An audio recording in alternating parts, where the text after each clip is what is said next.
Halo sahabat, bagaimana keadaan kalian hari ini? Semoga sehat selalu ya. Kali ini kita akan memberikan recommended set movie untuk kalian. Yang pastinya kalian bakalan terbawa suasana sedih deh kalau nonton film-film ini. Dan jangan lupa sediain tisu sebelum menontonnya ya guys.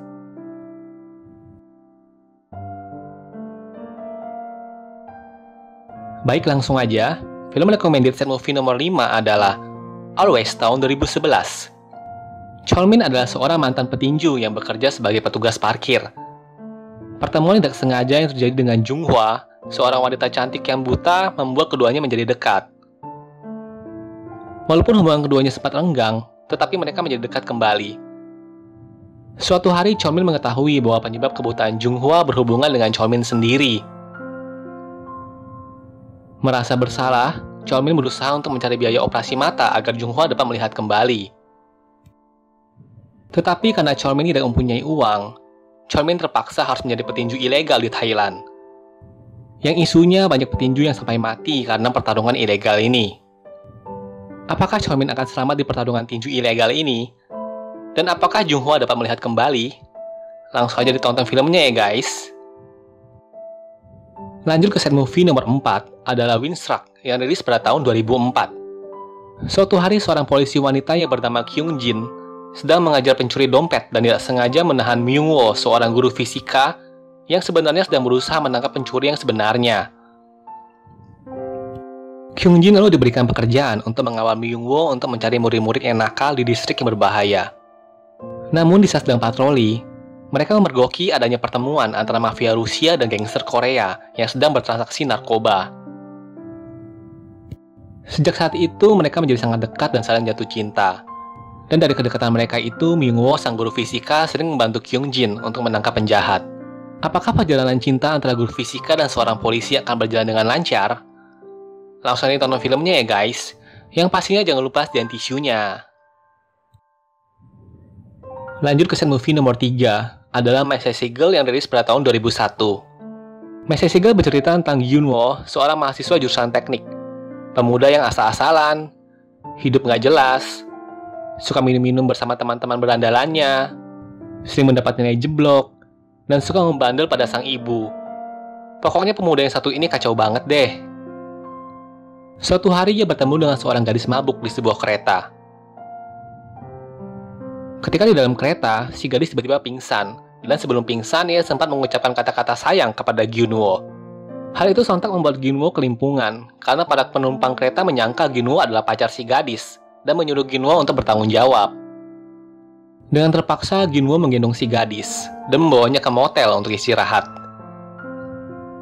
Perkenalan mereka akhirnya membuat mereka menjadi sepasang kekasih. Perjalanan kisah cinta mereka dibumbui kisah-kisah yang lucu, karena si gadis yang memiliki sifat egois selalu memaksa Gyun-woo melakukan apapun yang menjadi kemauannya. Dan apakah yang akan terjadi selanjutnya? Langsung aja ditonton filmnya ya guys. Lanjut ke set movie nomor 2 adalah Wedding Dress tahun 2010. Wedding Dress bercerita mengenai perjuangan seorang wanita muda untuk membesarkan satu-satunya anak yang dimilikinya pasca kematian suaminya. Sang ibu bekerja sebagai seorang perancang busana pengantin. Hari-harinya hanya dihabiskan untuk bekerja dan bekerja, hingga ia melalaikan tugasnya sebagai seorang ibu.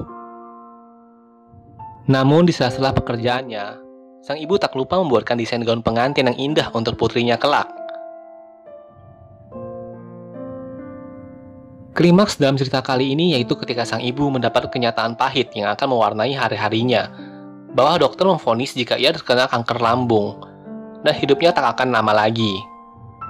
Kesibukan sang ibu membuat putrinya, Jang Sora, terbiasa hidup sendirian. Sehingga muncullah kebiasaan buruk Sora, yaitu memilih untuk menyendiri dan menjauh dari teman-temannya. Sora bahkan sering membolos les balet karena tidak mempunyai teman. Mengetahui kenyataan jika hidupnya udah gak akan lama lagi, hal itu membuat sang ibu memilih menghabiskan sisa waktu yang dimilikinya bersama putri satu-satunya itu, Sora. Namun serapat apapun sang ibu menutupi kenyataan tentang penyakitnya, pada akhirnya akan ketahuan juga. Saat kondisinya semakin memburuk, Seorang yang tahu tentang penyakit kanker ibunya itu pun mulai mencoba untuk memenuhi keinginan ibunya satu persatu, secara rahasia. Apa saja keinginan dari sang ibu? Yuk nonton filmnya, dan jangan lupa sediain tisu yang banyak guys.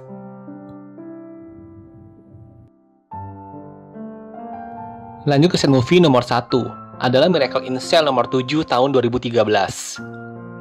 Miracle in Cell nomor 7 bercerita tentang Lee Yong-go, seorang ayah yang menderita keterbelakangan mental. Dia mempunyai putri kecil bernama Yesung. Suatu ketika, Yesung memiliki suatu keinginan untuk memiliki sebuah tas kuning bergambar Sailor Moon. Yesung dan ayahnya selalu melewati toko tas tersebut dan mengintipnya dari kaca.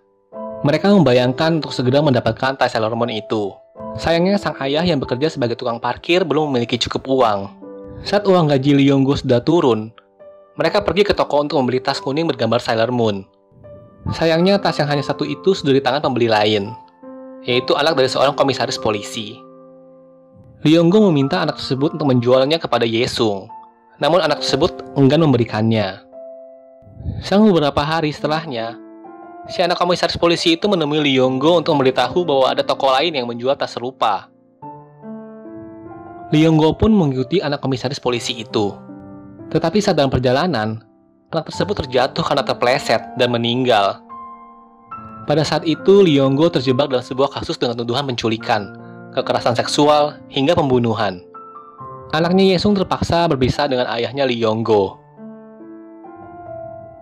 Kala itu Lee Yong-go harus masuk penjara. Sementara Yesung anaknya dikirim ke sebuah lembaga pengasuhan. Lee Yong-go dimasukkan ke dalam sel penjara nomor 7. Sel yang memiliki tingkat keamanan tinggi. Dalam sel tersebut, Lee Yong-go bertemu dengan penghuni lain. Sejak masuk penjara, Lee Yong-go sangat rindu dengan anaknya. Begitupun sebaliknya. Agar hubungan anak dan ayah bisa terjalin kembali, teman penghuni sel membantu mereka mempertemukan Lee Yong-go dan anaknya. Mereka perlu menyiapkan trik dan teknik super cerdas. Dan bagaimanakah akhir dari film cerita ini? Dan dimanakah titik kesedihannya? Langsung aja tonton filmnya ya guys. Dan sekali lagi saya ingatkan wajib menyediakan tisu untuk menonton film ini. Karena menurut saya filmnya sedih banget guys. Oke, untuk rekomendasi filmnya sampai di sini dulu ya guys. Nanti akan ada lagi rekomendasi film lainnya dari Soulmate Movie. Maka dari itu, jangan lupa di-subscribe biar gak ketinggalan update-update video dari Soulmate Movie, guys. Dan terima kasih sudah menonton. Jangan lupa di-like dan komen ya, guys. Sampai jumpa di video berikutnya. Bye-bye.